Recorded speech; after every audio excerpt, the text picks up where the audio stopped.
Hello students, आपका मेरे channel विकास education point पर स्वागत है।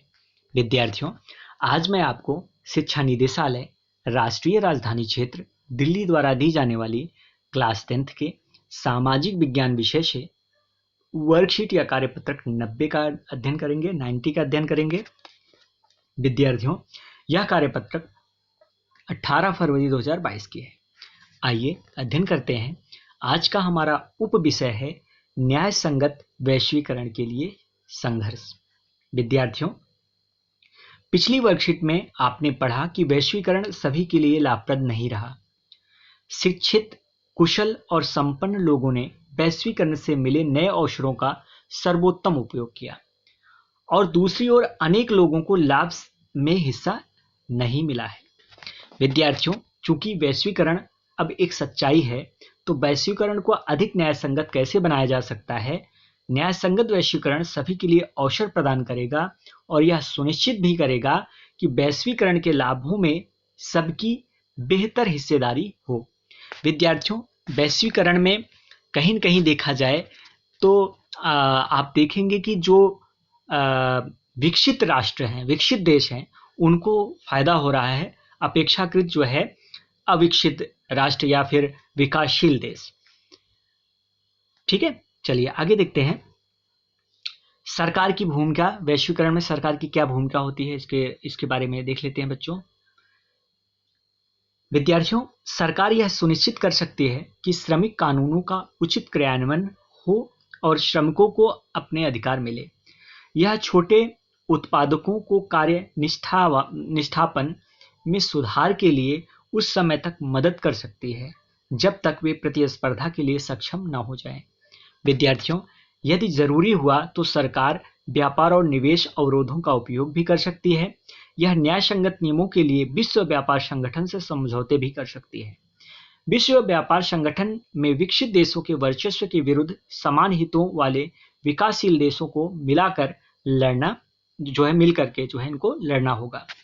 विगत कुछ वर्षों में बड़े अभियानों और जन संगठनों के प्रतिनिधियों ने विश्व व्यापार संगठन के व्यापार और निवेश से संबंधित महत्वपूर्ण निर्णयों को प्रभावित किया है।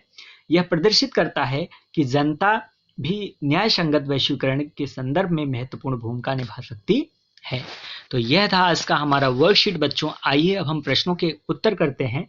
पहला प्रश्न है, वैश्वीकरण से मिले लाभों में श्रमिकों को न्याय संगत हिस्सा मिल सके, इसके लिए सरकार क्या कर सकती है? तो इसका आंसर हम लिखेंगे बच्चों, सरकार यह सुनिश्चित कर सकती है कि श्रमिक कानूनों का उचित क्रियान्वयन हो और श्रमिकों को अपने अधिकार मिले। यह छोटे उत्पादों को कार्य निष्पादन के लिए उस समय तक मदद कर सकती है जब तक वे प्रतिस्पर्धा में सक्षम न हो। यदि जरूरी हुआ तो सरकार व्यापार और निवेश अवरोधों का उपयोग कर सकती है। यह न्याय संगत नियमों के लिए विश्व व्यापार संगठन से समझौते भी कर सकती है। तो इस प्रकार से क्वेश्चन का आंसर, पहले प्रश्न का आंसर आप कर लेंगे। चलिए नेक्स्ट क्वेश्चन है, क्वेश्चन नंबर 2 है, वैश्वीकरण का प्रभाव एक समान नहीं है, इस कथन की व्याख्या कीजिए। तो आइए इसका आंसर करते हैं। विद्यार्थियों क्या है कि वैश्वीकरण का प्रभाव एक समान नहीं है क्योंकि श्रमिकों को कम वेतन दिया जा रहा है तथा उन्हें अतिरिक्त घंटों के कार्य के लिए कुछ भी अदायगी नहीं की जाती है। छोटे उत्पादक भी वैश्वीकरण से बुरी तरह से प्रभावित हुए हैं क्योंकि वे बहुराष्ट्रीय कंपनियों से प्रतियोगिता नहीं कर सकते हैं, जिससे वे बाजार से बाहर हो रहे हैं। विद्यार्थियों, हम देख रहे हैं कि जो बड़ी बड़ी कंपनियां हैं, प्रॉफिट तो सभी चाहते हैं, हर कंपनी प्रॉफिट चाहती है। तो क्या होता है कि कंपनियां जो मजदूर रखते हैं वो कम से कम पैसे में मजदूर रखना चाहते हैं और उनसे ज़्यादा से ज़्यादा काम लेना चाहते हैं। तो इसीलिए देखो, जो पहले जो है कंपनियां वो परमानेंट नियुक्तियां करती थी, लेकिन अभी वो टेम्परेरी बेसिस पे रखते हैं। जो सैलरी में वो एक व्यक्ति को नौकरी मिलती थी, एक व्यक्ति को सैलरी देते थे, उसी सैलरी में अब जो है कम से कम 4 से 5 लोगों को नियुक्ति मिल जा रही है और उनसे खूब काम लिया जाता है। ठीक है, तो कहीं न कहीं देखा जाए तो वैश्वीकरण तो हुआ है, लेकिन वो समान जो है उसका प्रभाव नहीं है। चलिए नेक्स्ट क्वेश्चन देखते हैं बच्चों। क्वेश्चन नंबर 3 है, वैश्वीकरण ने जीवन स्तर के सुधार में सहायता पहुंचाई है, सही विकल्प का चयन कीजिए। सभी लोगों के लिए, विकसित देशों के लिए, विकासशील देशों के लिए, उपयुक्त में से कोई नहीं।